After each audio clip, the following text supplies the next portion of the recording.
You walk into a room of strangers, and within minutes you're surrounded by warmth so intense it feels like you've finally found your people. Cult researchers call this love bombing, a deliberate overwhelming of affection used to accelerate trust and bypass normal social caution. One former member described her first meeting as feeling more accepted in one evening than she had in years of ordinary friendship. A group that showers new members with constant compliments and attention isn't simply friendly. They're softening resistance before any real commitment is asked. A recruiter who mirrors your interests and struggles suspiciously well isn't finding common ground naturally. They're building rapport with practiced precision. A community that makes you feel instantly uniquely understood isn't lucky chemistry, it's a calculated first step. This works because sudden belonging satisfies a deep human need faster than it can be evaluated critically. This sounds like simply a welcoming group, the kind everyone hopes to find. But real belonging is earned slowly, not manufactured in a single evening. Notice how quickly the warmth arrived and how little you'd actually shared before it did. Warmth that arrives before trust was earned was never friendship. It was a door, held open on purpose. Every source of information in your life somehow starts running through the same filter, the same voices, the same warnings about who not to trust outside the group. Psychiatrist Robert Lifton called this milieu control, the deliberate management of a person's entire information environment to prevent outside perspectives from taking root. A group that discourages certain books, websites, or news sources isn't protecting you from confusion, it's narrowing what you're allowed to think about. A community that frames outside relationships as distractions from your real growth isn't focused on your development, it's isolating your input to a single source. A schedule so full of group activities that there's no time left for outside contact isn't coincidental busyness, it's structural isolation disguised as commitment. This works because a person surrounded entirely by one narrative eventually mistakes that narrative for the whole world. This sounds like a tight, focused community, the kind that asks for real dedication. But real dedication doesn't require cutting off every other source of truth to sustain itself. Notice how many of your information sources now trace back to the same origin. A world narrowed down to one voice was never the whole world. It was a room, made to feel like one. You catch yourself using a phrase from the group to explain a feeling and realize you no longer have your own words for what's actually happening inside you. Lifton described this as loading the language, replacing complex personal experience with simplified group-specific terms that shortcut independent thought. A group with its own vocabulary for doubt, for leaving, for outside people isn't building useful shorthand, it's replacing nuance with pre-approved categories. A term used to instantly dismiss criticism, that's just your ego talking, isn't a helpful concept. It's a linguistic tool designed to end a thought before it's fully formed. A member who answers hard questions with the same rehearsed phrase every time isn't being concise. They've lost access to their own original reasoning. This works because language shapes thought, and a vocabulary engineered by the group quietly limits what members are even able to consider. This sounds like simply having an in-group vocabulary, something every community develops, but real shared language adds nuance rather than replacing it entirely. Notice if your explanations for your own feelings now sound suspiciously like the group's slogans. A vocabulary that ends your thinking was never really language. It was a lock, disguised as a word. Slowly, almost without noticing, the world outside the group starts to feel dangerous, deceived, or simply less real than the world inside it. Researchers studying high-control groups describe this as an in-group and out-group split, a foundational tactic that makes leaving feel like stepping into hostile, unsafe territory. A group that frames outsiders as spiritually or morally inferior isn't offering perspective, it's manufacturing distrust of the exact people who might otherwise offer you a way out. A teaching that they, out there, don't understand what we have found isn't insight. It's a wall being built one belief at a time. A member who feels genuine anxiety imagining life outside the group isn't naturally cautious. They've been conditioned to associate the outside with danger.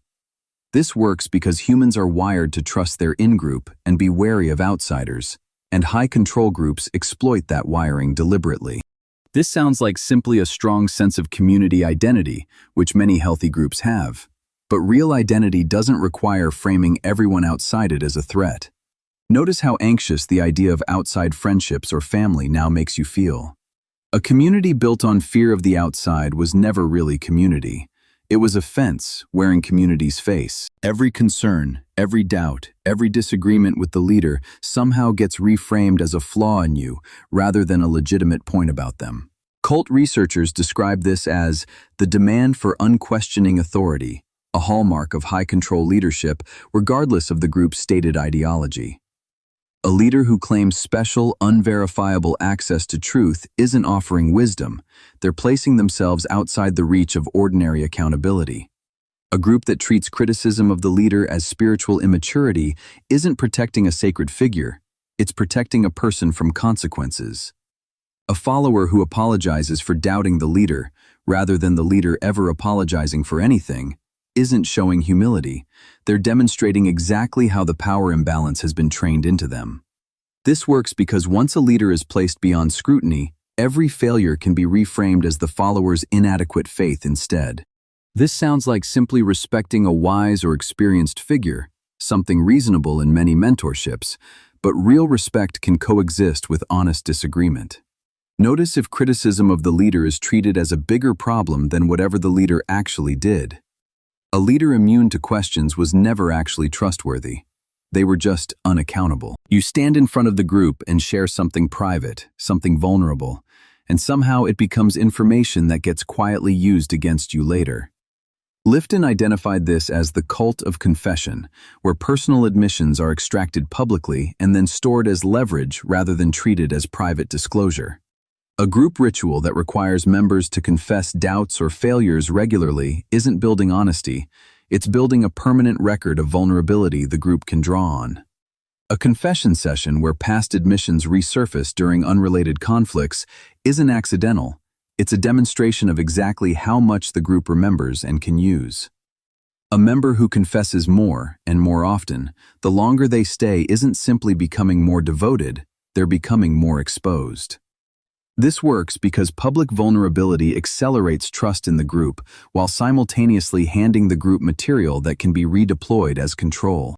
This sounds like a supportive space for honesty, the kind therapy or close friendship might offer. But real support doesn't file your vulnerabilities away for future leverage. Notice if things you've confessed have ever resurfaced at a moment that benefited someone else, not you. A confession collected rather than simply heard was never really support. It was inventory. A hard question comes up, and instead of an actual answer, you get a short, familiar phrase that somehow ends the conversation every single time. Lifton called these thought-terminating clichés, brief, loaded phrases designed to shut down critical thinking before it can fully form. A phrase like, "It will all make sense when you're ready," isn't reassurance. It's a built-in stop sign placed exactly where curiosity would otherwise continue. A response of, "The outside world wouldn't understand," to any hard external criticism isn't an explanation. It's a way to dismiss the criticism without engaging with it. A member who reaches for the same short phrase every time doubt surfaces isn't simplifying complex ideas.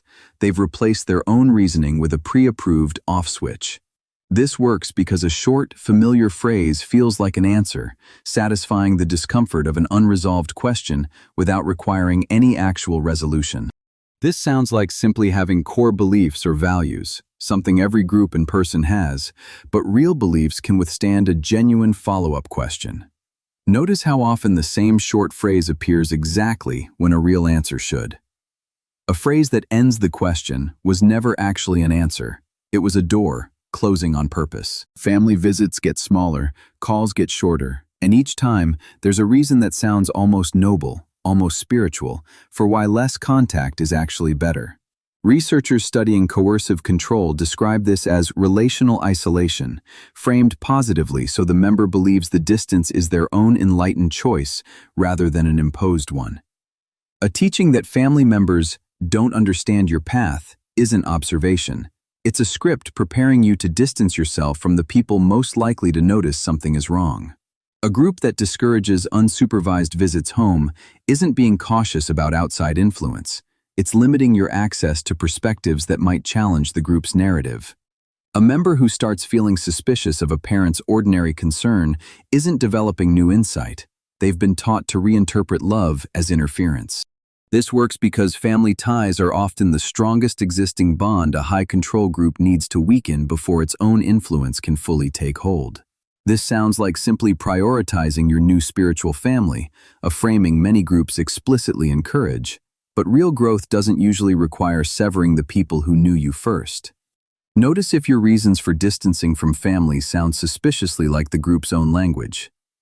Distance framed as devotion was never really devotion. It was distance, wearing devotion's clothes. Somewhere in the schedule, sleep gets shorter, meals get skipped or restricted, and somehow you're too exhausted to notice how strange that actually is. Researchers studying coercive persuasion note that physical depletion, through sleep deprivation or dietary restriction, reliably lowers a person's capacity for critical thinking and resistance. A retreat or ritual schedule that runs late into the night, repeatedly, isn't an oversight in planning. It's a well-documented technique for lowering psychological defenses. A group that frames minimal eating as spiritual discipline isn't teaching restraint. It's using physical depletion to make members more suggestible during key teachings. A schedule that leaves no real time for uninterrupted rest isn't accidental intensity. It's structured so exhaustion does part of the persuading that argument alone couldn't achieve. This works because a tired, hungry brain has measurably reduced capacity for skepticism, making group teachings land with less resistance than they would rested and fed. This sounds like simply a demanding, disciplined lifestyle, the kind some spiritual paths genuinely require. But real discipline doesn't need to specifically target the physical conditions that make critical thinking harder. Notice if the most important teachings always seem to arrive when you're most exhausted. Persuasion delivered through exhaustion was never really persuasion. It was pressure, timed for when you couldn't resist it. No matter how much you give, how hard you try, there's always another level of devotion you haven't reached yet. Another flaw the group somehow still finds in you. Lifton described this as the demand for purity, an impossible standard that keeps members perpetually striving and perpetually falling short. A teaching that frames ordinary human imperfection as a serious spiritual failing isn't aspirational. It's a standard specifically designed to be unreachable. A group that never acknowledges when a member has arrived or done enough isn't being rigorous. It's ensuring the striving and the compliance that comes with it never actually ends. A member who feels perpetually guilty despite constant effort isn't spiritually behind. They're caught inside a system built so the goalpost keeps moving. This works because a standard that's always just out of reach keeps members engaged, compliant, and dependent on the group's approval indefinitely. This sounds like simply high personal standards, something many disciplined pursuits genuinely require. But real growth includes moments of arrival, not permanent engineered inadequacy. Notice if you've ever actually felt good enough inside the group, even briefly. A purity standard that's never reachable was never really about improvement. It was about permanent obligation. The donations started small, reasonable, almost invisible, and years later you realize you've given away a sum that would have changed your life if you'd kept it. Researchers studying financial coercion in high-control groups note that escalating donation demands are frequently framed as spiritual milestones rather than straightforward financial extraction. A teaching that ties your level of commitment directly to how much you give isn't spiritual guidance, it's a financial incentive dressed in devotional language. A group that pressures members into taking loans, selling property, or going into debt for the cause isn't asking for sacrifice. It's exploiting devotion for material gain. A leader who lives visibly well while members are pressured to give beyond their means isn't modeling simplicity. They're demonstrating exactly where the money actually goes. This works because framing financial extraction as spiritual sacrifice makes the giving feel meaningful rather than exploitative, right up until the member examines the actual numbers. This sounds like simply generous giving to a cause you believe in, which genuine charitable giving certainly can be, but real generosity doesn't usually leave the giver in financial ruin while the recipient prospers visibly. Notice how much you've given relative to how transparently that money is actually used. Giving that impoverishes one side and enriches the other was never really sacrifice. It was extraction, wearing sacrifices robes. The thought of leaving doesn't just feel sad, it feels genuinely catastrophic, as if walking away would cost you something eternal rather than simply ending a chapter. Researchers studying high control groups call this a manufactured exit cost, a fear specifically engineered to make leaving feel far more dangerous than it actually is. A teaching that frames leaving as spiritual death, damnation, or permanent failure isn't doctrine reflecting genuine risk. It's a deterrent built to override any rational cost-benefit thinking about staying. A group that describes former members as cautionary tales of ruined, cursed lives isn't sharing objective history. It's constructing propaganda specifically aimed at anyone currently considering the door. A member who feels literal physical fear at the thought of leaving isn't overreacting. They've been conditioned to associate departure with catastrophe rather than simply change. This works because a fear vivid and severe enough overrides ordinary reasoning about whether staying is actually still serving you.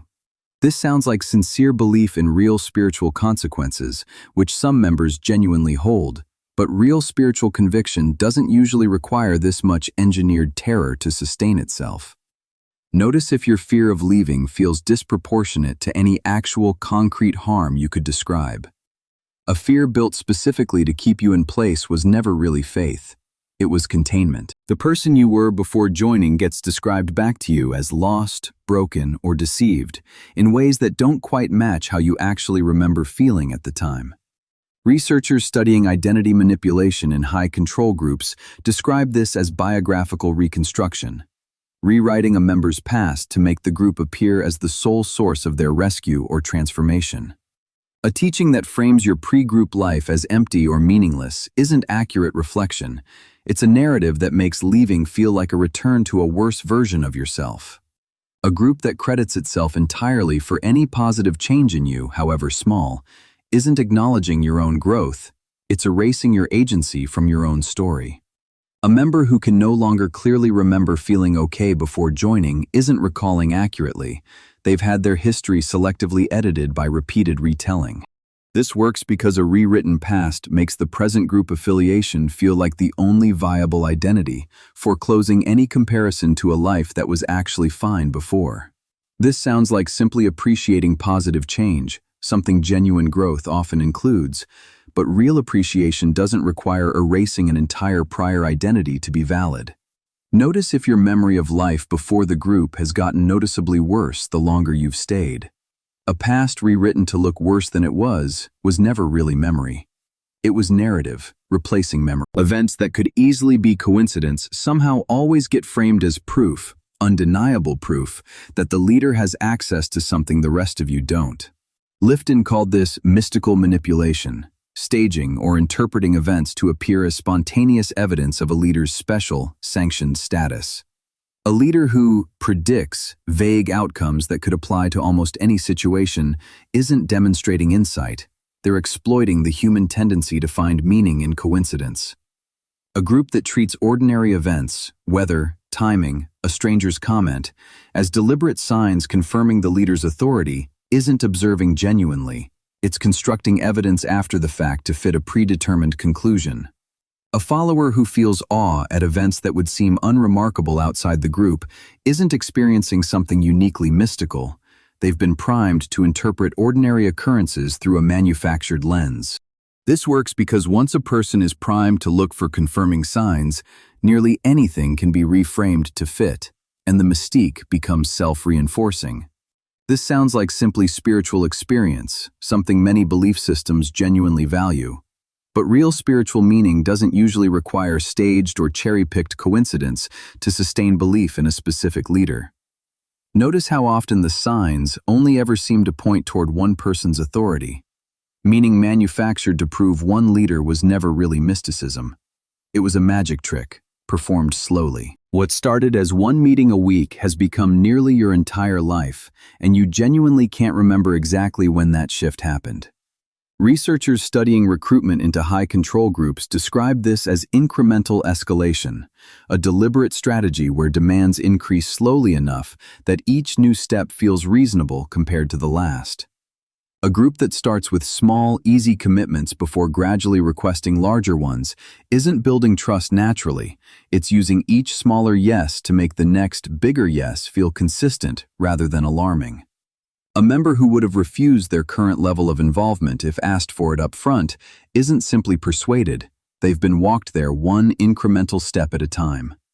A schedule that quietly expanded from occasional to constant isn't organic growth of interest. It's a structure specifically designed so no single step ever feels like the dramatic jump it actually represents cumulatively. This works because humans judge new requests relative to their most recent commitment, not against where they started, making gradual escalation far more effective than any single large ask would be. This sounds like simply deepening involvement in something meaningful, which real commitment does involve. But real deepening doesn't require you to lose track of how far you've actually traveled from where you began. Notice how your current level of involvement compares to what you would have agreed to on day one. A commitment that grew this gradually was never really chosen all at once. It was arrived at, one small step engineered at a time. A question you asked genuinely, out of curiosity, somehow resulted in cooler treatment, subtle distance, or a conversation about your spiritual state afterward. Researchers studying high control groups describe this as punished inquiry, where questioning is met with social or emotional consequence rather than genuine engagement. A group that responds to hard questions with concern about the asker's commitment rather than the actual content of the question isn't addressing the issue, it's redirecting scrutiny back onto you. A member who noticeably hesitates before raising a doubt isn't naturally quiet. They've learned, through consequence, that questions carry a cost. A leader who treats persistent questioning as a symptom to be managed rather than a request to be answered isn't being patient. They're avoiding accountability while appearing spiritually concerned. This works because consistent, even subtle, social consequences for questioning reliably train members to self-censor long before any explicit rule against questions is ever stated. This sounds like simply a group with strong shared beliefs, something plenty of healthy communities have. But real shared belief can tolerate a genuine question without treating the asker as the problem. Notice if you've started editing your own questions before you even ask them. A group where questions carry a cost was never really open. It was closed and calling itself patient. Every critical article, every former member's account, every outside perspective gets pre-labeled as deception before you've even had the chance to read it yourself. Researchers studying coercive groups describe this as preemptive discrediting, inoculating members against outside information by attacking its source before its content can even be considered. A group that warns you specific websites or media outlets are designed to deceive you isn't offering media literacy.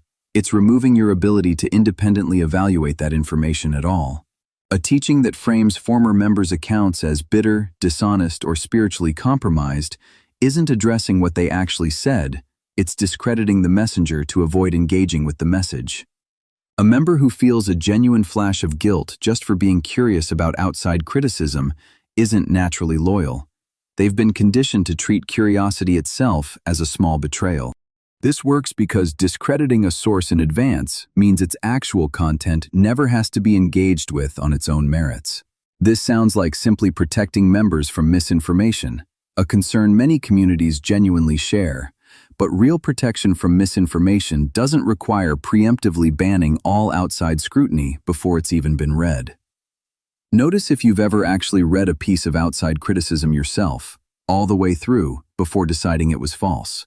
Information dismissed before it's read was never actually evaluated. It was simply forbidden. Every time the thought of leaving crosses your mind, it arrives already wrapped in guilt about the people you'd be abandoning, the potential you'd be wasting, the faith you'd be betraying.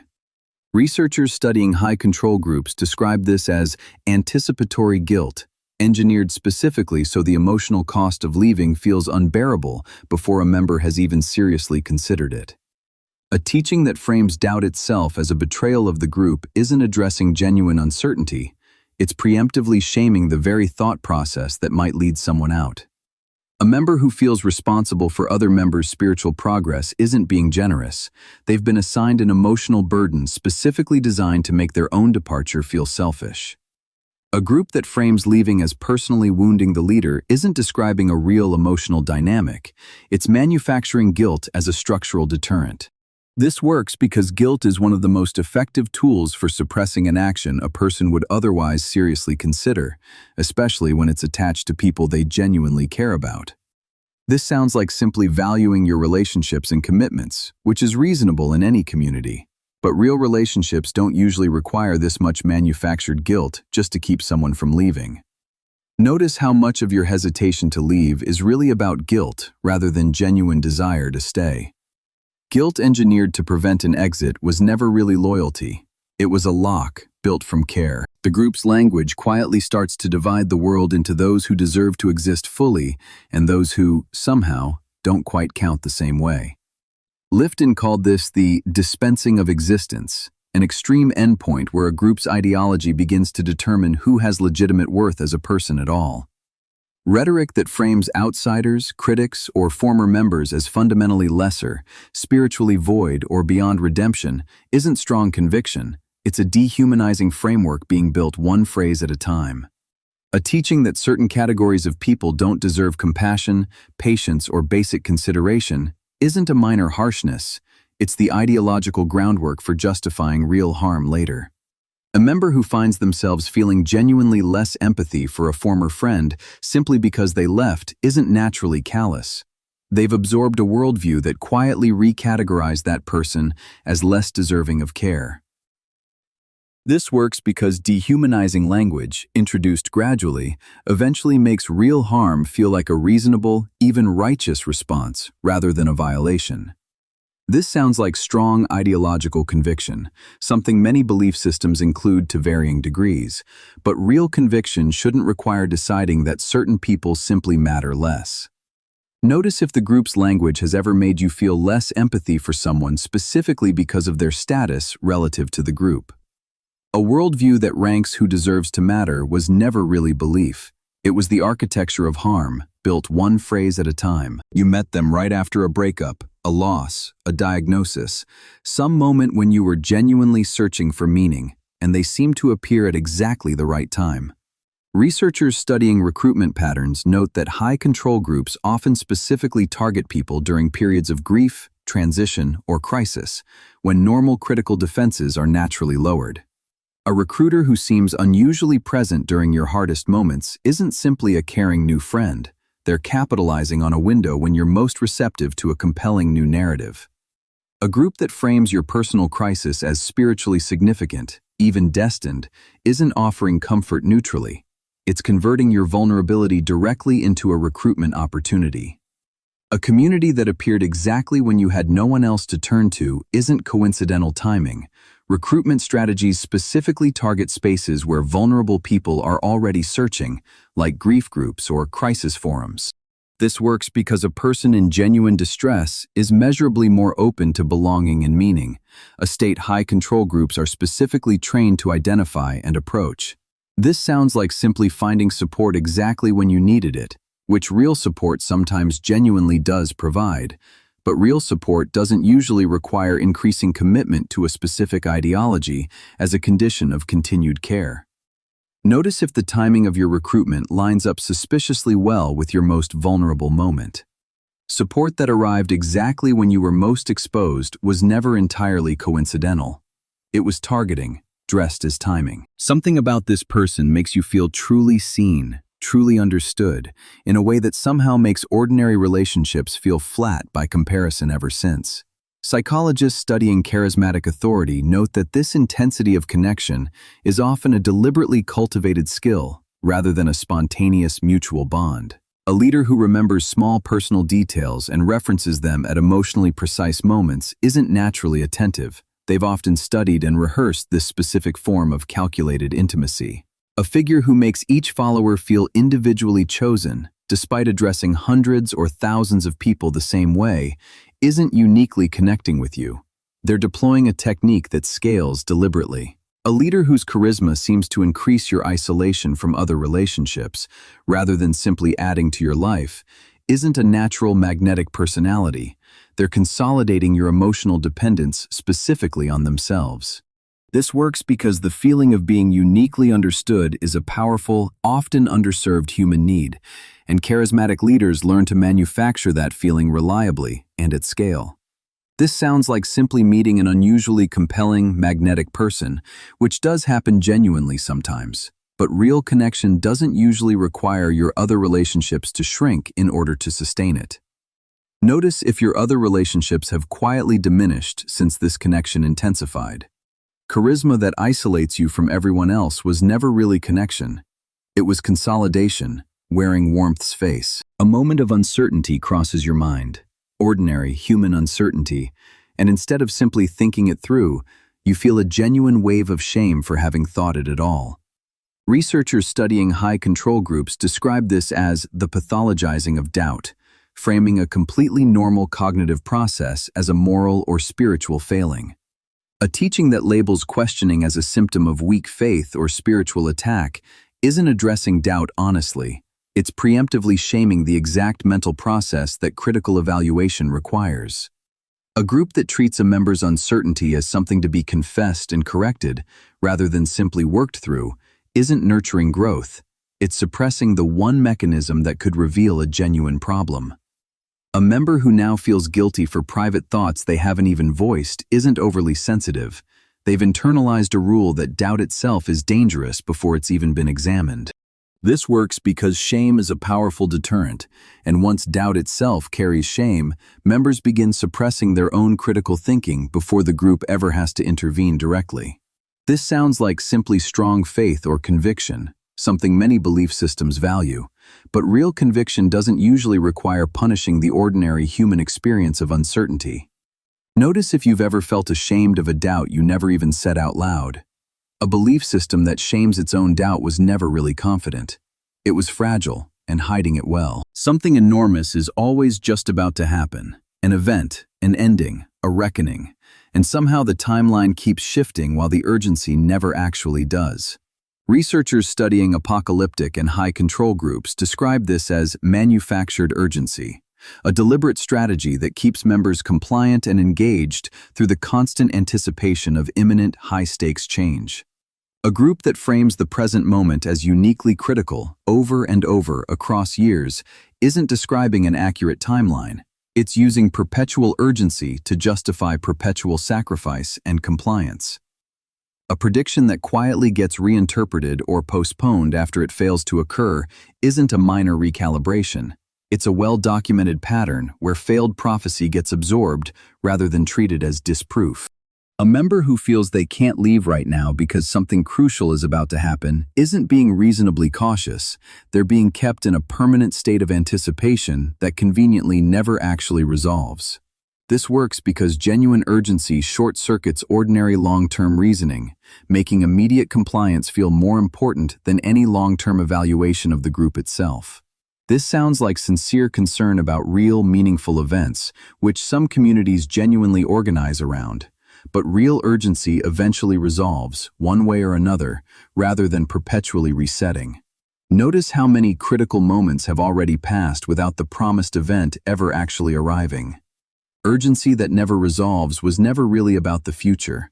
It was about keeping you in the present, compliant. The same phrases repeat again and again in meetings, in songs, in private reflection, until they stop sounding like ideas and start sounding like simply how things are.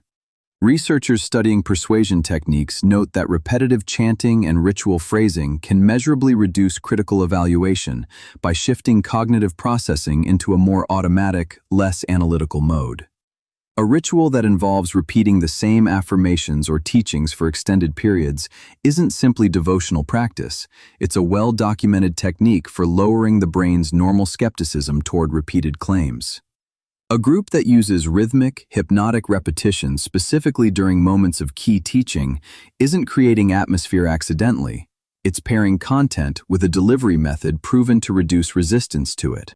A member who can recite entire teachings from memory but struggles to explain the reasoning behind them isn't simply devoted.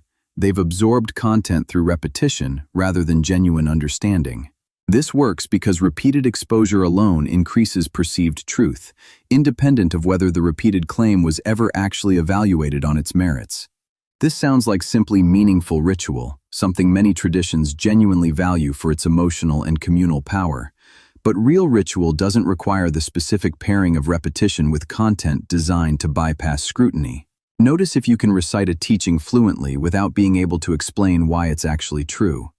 Belief built entirely from repetition was never really understood. It was absorbed without ever being examined. There's always a next level, a next title, a next tier of trust you haven't earned yet, and somehow reaching each one only reveals another one just beyond it. Researchers studying high-control group structures describe this as an engineered status hierarchy, designed specifically to keep members perpetually motivated by the pursuit of approval rather than any fixed, achievable goal. A group with an elaborate system of ranks, titles, or levels of spiritual advancement isn't simply organizing structure, it's manufacturing an endless status ladder that keeps members striving indefinitely. A member who feels their worth in the group directly tied to their current rank isn't imagining the connection. The hierarchy is specifically built to make status and self-worth feel identical. A leader who controls access to the next level entirely at their own discretion isn't administering a fair system. They're holding the exact lever that keeps members compliant in pursuit of advancement. This works because status pursuit is a powerful, near-universal motivator, and a hierarchy with no real ceiling keeps that motivation active indefinitely. This sounds like simply a structured community with mentorship and growth, something many organizations genuinely offer. But real structure has actual endpoints, not indefinitely receding ones. Notice if reaching each new level in the group ever actually felt like a rival, or just revealed the next hurdle. A hierarchy with no real ceiling was never really about growth. It was about keeping you climbing. You didn't decide to stop seeing your old friends. Not really. It just became harder and harder to make the time, until eventually you stopped trying at all. Researchers studying social isolation in high-control groups note that this withdrawal is rarely abrupt. It's typically a gradual erosion that never feels like a single, alarming decision. A schedule that slowly expands to fill every available evening isn't organic busyness. It's a structural mechanism that leaves less and less room for outside relationships without ever explicitly forbidding them. A group that subtly discourages time with non-members through disapproval rather than explicit rules isn't respecting your autonomy. It's applying quiet pressure that avoids the alarm an outright rule would trigger. A friend outside the group who eventually stopped reaching out, tired of constant rescheduling, isn't evidence they gave up on you. It's evidence the isolation worked exactly as gradually as it was designed to. This works because gradual isolation avoids the clear moment of confrontation that a sudden, explicit demand for isolation would immediately trigger. This sounds like simply your priorities naturally shifting over time, which happens in ordinary life too. But real shifting priorities don't usually erase every single outside relationship this completely. Notice how many old friendships have quietly disappeared since you can't quite remember exactly when. A friendship lost this gradually was never really a natural drift. It was isolation, moving slowly enough to avoid being noticed. The group's core teaching is treated as beyond examination, not because it's been rigorously tested, but simply because questioning it is framed as impossible from the start.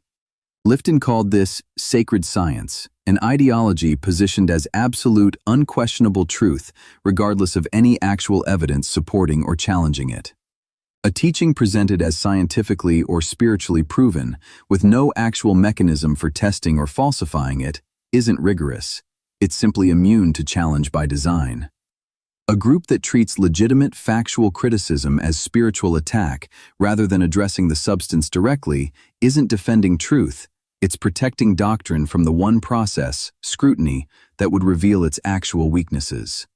A member who's been taught that questioning the core teaching itself is dangerous, rather than simply incorrect, isn't being protected from error. They're being prevented from the basic evaluative process anyone would apply to any other claim. This works because framing a belief as sacred and unquestionable exempts it from the ordinary standards of evidence a person would apply to literally anything else in their life. This sounds like simply strong conviction in a meaningful belief system, something many traditions include. But real conviction can survive being examined, rather than requiring protection from examination entirely. Notice if you've ever actually been allowed to seriously test the group's core claim, rather than simply being told not to. A belief protected from all scrutiny was never really proven. It was declared and defended instead of demonstrated. A personal opinion, a private preference, a small individual choice somehow gets treated as a crack in the group's unity rather than simply a normal part of being a person. Researchers studying high-control group dynamics describe this as the suppression of individuality, where personal distinctiveness is reframed as disloyalty to the collective. A group that discourages unique clothing, hobbies, or personal opinions that differ from the group norm isn't building unity organically, it's actively narrowing the range of acceptable selfhood. A member who feels guilty for a private preference that has nothing to do with the group's actual mission isn't being overly cautious. They've internalized a rule that individuality itself is suspect. A leader who frames uniform behavior as spiritual maturity isn't describing genuine growth. They're rewarding conformity and calling it something else. This works because a group with less individual variation is measurably easier to direct and predict, giving leadership more reliable control over collective behavior. This sounds like simply valuing unity and shared purpose, something many meaningful communities genuinely emphasize, but real unity doesn't usually require erasing every trace of individual personality to sustain itself. Notice how much of your original personality still feels expressible inside the group, versus how much you've quietly sanded down. A group that punishes individuality was never really about unity. It was about uniformity, mistaken for togetherness. It started with yoga, clean eating, meditation retreats, ordinary wellness practices, and somehow, gradually, it became the only framework you now trust for understanding your entire life. Researchers studying cult-like or high-demand wellness communities note that coercive control tactics increasingly appear inside health and self-improvement spaces that never use overtly religious language at all. A wellness group that positions its specific practices as the only legitimate path to healing isn't offering one option among many. It's narrowing your trust to a single controlled source. A community that discourages outside medical opinions in favor of the group's own alternative framework isn't empowering your autonomy. It's isolating your health decisions inside a single, unaccountable authority. A leader in a wellness space who builds intense personal loyalty rather than simply teaching transferable skills isn't running an educational program. They're building the same dependency structure a traditional cult would, just without the robes. This works because wellness language feels inherently safe and self-directed, making coercive dynamics much harder to recognize than they would be inside an obviously religious or ideological group. This sounds like simply a supportive health and wellness community, which many genuinely are, but real wellness support doesn't require isolating you from outside medical or personal judgment entirely. Notice if this community has become your only trusted source for decisions about your body, mind, or life choices. A wellness group with total authority over your life was never just wellness. It was control. Wearing athletic clothes. The program stopped being about the workouts or the strategies a while ago and started being about him, specifically, his voice, his approval, his particular way of seeing the world. Researchers studying high-control dynamics in coaching and self-help spaces describe this as guru-centric structuring, where devotion to the individual leader gradually eclipses the actual skills or content being taught. A coach who positions themselves as uniquely essential to your progress, rather than teaching you transferable, independent skills, isn't building your competence, they're building your dependence, specifically on them.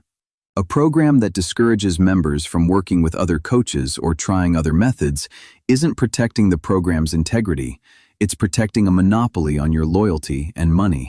A follower who feels a personal, almost romantic devotion to a fitness or business guru they've never actually met one-on-one isn't overreacting. They're responding exactly as the parasocial intensity was designed to produce.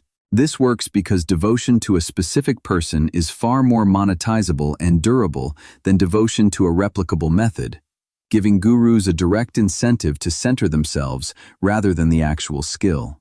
This sounds like simply finding an inspiring mentor, something genuinely valuable mentorship can offer. But real mentorship builds your independence, not your permanent reliance on one specific person. Notice if you could actually explain the method itself without referencing the guru's personality at all. Devotion centered on a person rather than a method was never really mentorship. It was a following, built where a skill should have been. The meetings feel oddly euphoric, the language is oddly specific, and somehow questioning whether the actual math works out feels like betraying the whole community rather than asking a reasonable business question. Researchers studying multi-level marketing structures note significant overlap with classic high-control group tactics, including love bombing, loaded language, and financial exploitation dressed up as opportunity. A recruitment pitch that emphasizes belonging, family, and personal transformation over actual product performance or realistic earnings isn't describing a normal business. It's using recruitment tactics closely resembling ideological conversion. A group that frames financial struggle within the program as a personal mindset problem rather than a structural math issue isn't offering business coaching, it's deflecting legitimate scrutiny back onto the member. A member who feels genuine social pressure to keep recruiting friends and family despite personal doubts isn't simply ambitious, they're caught in a structure specifically designed to make disengagement feel like a personal and social failure. This works because a business model with genuinely poor odds still succeeds by wrapping recruitment in the emotional language of community and self-improvement, rather than straightforward financial risk disclosure. This sounds like simply an entrepreneurial opportunity, which some direct sales genuinely are, but real opportunity doesn't usually require this much emotional and social pressure to sustain continued participation. Notice if the actual income disclosure statements match the emotional intensity of the recruitment pitch. An opportunity that needs cult tactics to sustain recruitment was never really about the product. It was about the recruitment itself. Something feels off, genuinely, viscerally off, and instead of trusting that feeling, you've been taught to interpret your own discomfort as evidence that you're the one who's wrong. Researchers studying coercive control describe this as the systematic undermining of internal authority, teaching members to treat their own perception as inherently less reliable than the group's framework. A teaching that frames uncomfortable feelings about the group as spiritual weakness rather than potentially valid information isn't addressing the feeling, it's discrediting the entire internal system that produced it. A group that consistently reinterprets a member's discomfort as their own personal failing isn't offering support. It's training members to distrust the exact signal that might otherwise warn them something is wrong. A member who stopped trusting their own gut reactions entirely, deferring instead to the group's interpretation of every situation, isn't being humble. They've had their internal compass systematically dismantled. This works because a person who no longer trusts their own perception has no reliable internal alarm left to warn them when something is genuinely harmful. This sounds like simply learning humility and openness to correction, values many traditions genuinely hold. But real humility doesn't require the wholesale abandonment of your own perceptual reliability. Notice how often your discomfort gets reframed as your fault rather than simply heard as information. A system that discredits your own perception was never really teaching you humility.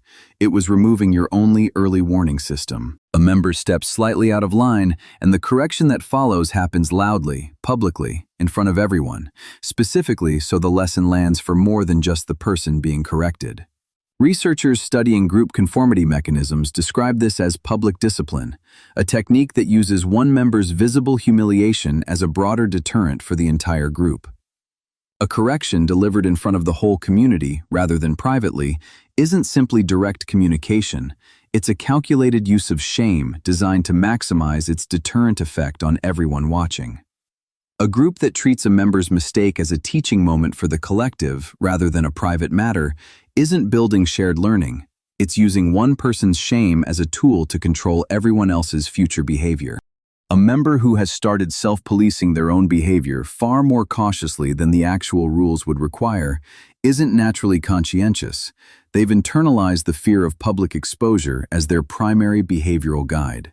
This works because witnessing someone else's humiliation is often even more effective at shaping behavior than experiencing correction directly, since it teaches an entire room at once.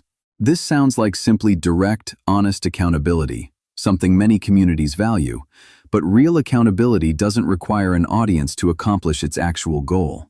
Notice if corrections in your group always seem to happen in front of others rather than privately. A correction that requires witnesses was never really about improvement. It was about control, demonstrated publicly. You're asked to do something that costs you, genuinely costs you, time, money, a relationship, and it's framed not as a request but as a measure of how devoted you really are. Researchers studying high-control leadership describe this as a loyalty test, a demand specifically designed to be costly enough that only genuine, unquestioning compliance would satisfy it. A leader who frames sacrifice of an outside relationship as proof of commitment isn't asking for devotion. They're specifically testing whether your loyalty to them exceeds your loyalty to everyone else in your life. A demand that escalates specifically when a member shows any sign of hesitation isn't coincidental timing. It's a direct response to doubt, designed to force a decisive demonstration of continued compliance. A member who feels a strange sense of pride after completing a costly demand, despite the personal cost, isn't imagining the reward. The system is specifically built to convert compliance into a feeling of belonging and achievement. This works because a costly, difficult demand, once completed, creates a powerful psychological commitment to justify why it was worth doing in the first place. This sounds like simply proving your dedication to something meaningful, which real commitment sometimes does involve, but real dedication doesn't usually require deliberately engineered escalating costs specifically timed to your moments of doubt. Notice if the size of what's being asked of you tends to grow right when you start to hesitate. A test designed to cost you something was never really about devotion. It was about control, measured in what you were willing to lose. Even your romantic life somehow runs through the group now. Who's approved, who isn't? Whether a relationship serves your path or distracts from it. Researchers studying high-control groups describe this as relational control, extending group authority into one of the most personal areas of a member's life to deepen dependence on the collective. A group that requires approval before members can date or marry isn't offering guidance. It's asserting authority over decisions that should belong entirely to the individuals involved. A teaching that frames outside romantic interest as spiritually risky or distracting isn't protecting your growth. It's preventing the formation of an intimate bond that exists outside the group's control. A member who has internalized the group's romantic approval process as simply normal isn't being naturally deferential. They've absorbed a level of authority over their personal life that most healthy relationships and communities would never claim. This works because controlling who a member is allowed to love closes off one of the most powerful potential sources of outside loyalty and support a person could otherwise develop. This sounds like simply values-based relationship guidance, something many communities and families genuinely offer in moderation.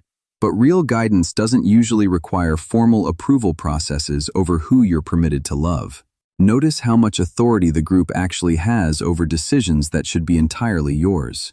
A group that controls who you love was never just guiding you. It was claiming a part of your life that was never theirs to claim. There's genuinely no time left in your week for quiet, unstructured reflection, and you've stopped noticing that this constant motion might be the point rather than a side effect. Researchers studying high-control group structures describe this as manufactured busyness, a deliberate scheduling strategy that leaves no space for the independent reflection that might otherwise produce doubt. A schedule packed with mandatory activities, meetings, and responsibilities isn't simply a sign of a thriving community. It's a structure specifically designed to prevent the quiet moments where critical thinking tends to happen. A group that frames free time as spiritually risky or wasteful isn't encouraging productivity. It's closing off the exact conditions under which a member might reconsider their involvement. A member who can't remember the last time they had an uninterrupted hour to simply think isn't naturally busy by nature. They've been placed inside a structure engineered to prevent exactly that. This works because sustained reflection is one of the most reliable conditions for reconsidering a belief or commitment, and removing that time removes the opportunity for doubt to ever fully form. This sounds like simply a demanding, active lifestyle, something genuinely fulfilling communities can involve, but real fulfillment doesn't usually require the specific removal of all quiet, reflective time.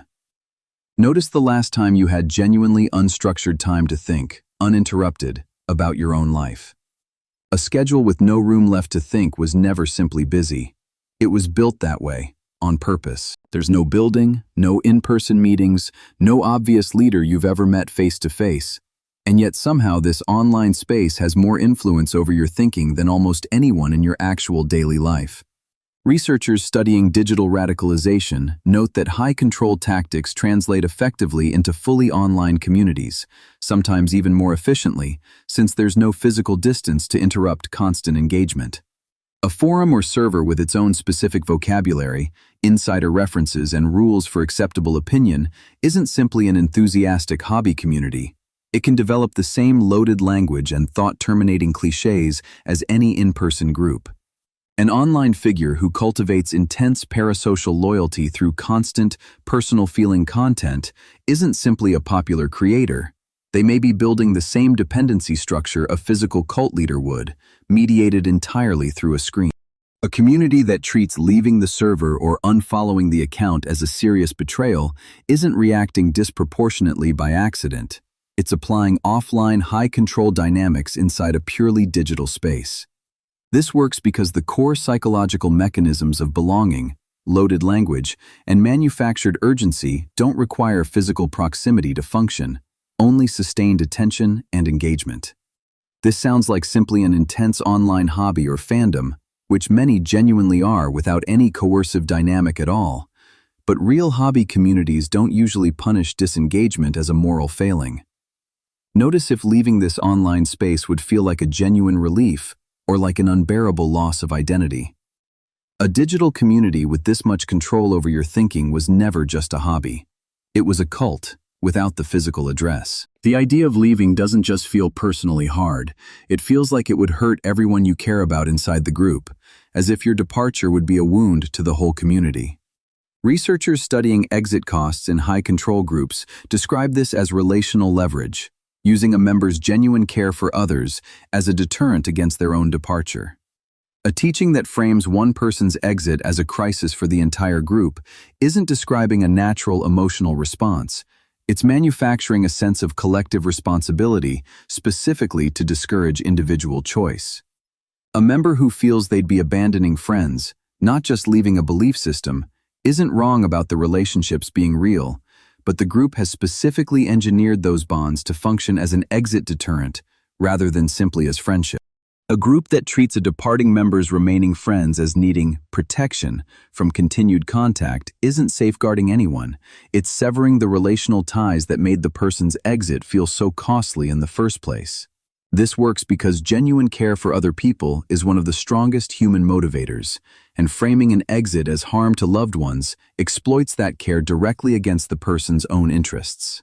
This sounds like simply valuing real friendships within the community, which likely are genuine on some level, but real friendships shouldn't be conditional on staying inside a specific belief system to continue existing. Notice if the friendships you'd lose by leaving were ever actually independent of your membership in the group. Friendship that only survives your continued compliance was never entirely friendship. It was leverage, wearing friendship's face. Leaving wouldn't just mean stepping away from a belief system. It would mean losing your housing, your job, your entire social circle, all at once. And that math alone keeps you from seriously considering it. Researchers studying high-control groups describe this as engineered exit costs, a deliberate structuring of a member's entire life so that leaving becomes maximally disruptive and expensive in every practical sense. A group that encourages members to live together, work together, and socialize exclusively together isn't simply building efficient community. It's consolidating every practical support system into a single point that departure would sever entirely at once. A structure where leaving means simultaneously losing your home, income, and entire friend group isn't an accidental overlap. It's a deliberate concentration of dependency designed to make the practical cost of leaving as overwhelming as the emotional cost.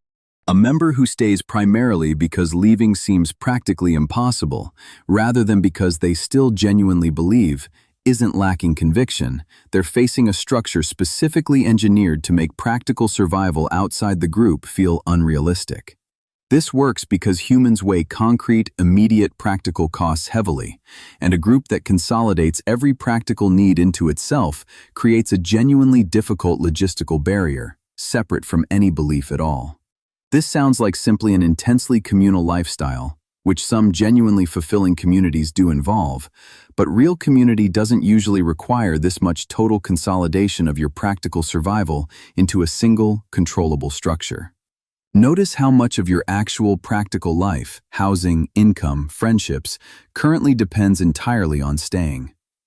Exit costs this steep were never accidental. They were built, specifically so leaving would cost you everything at once. Something small happens, a phrase, a rule, a familiar wave of guilt, and for the first time you actually see the shape of the system rather than simply living inside it. Researchers studying recovery from high control groups describe this moment as the beginning of critical distance, when a person starts recognizing the deliberate structure behind what had always felt like simply how life worked. A rule that felt like personal conviction for years isn't necessarily your own belief at all. It's frequently a structure installed so gradually it came to feel indistinguishable from your own mind. A relationship or fear that felt deeply personal may actually be a mechanism, engineered deliberately, functioning exactly as designed regardless of how sincerely you experienced it. A pattern that seemed like simply your nature, your devotion, your faith, isn't necessarily a reflection of who you are. It's frequently the residue of a system built to produce that exact response, repeated until it stopped feeling designed at all. This clarity arrives late because the entire structure is built to feel personal, chosen, and true, precisely so it never has to justify itself as constructed. This sounds like simply understanding your own beliefs and history more clearly, and it is, but real understanding doesn't require you to keep excusing a system now that you can actually see its architecture. Notice how obvious the design looks the moment you stop calling it your own faith. A pattern seen clearly for the first time was never new. It was only ever finally visible.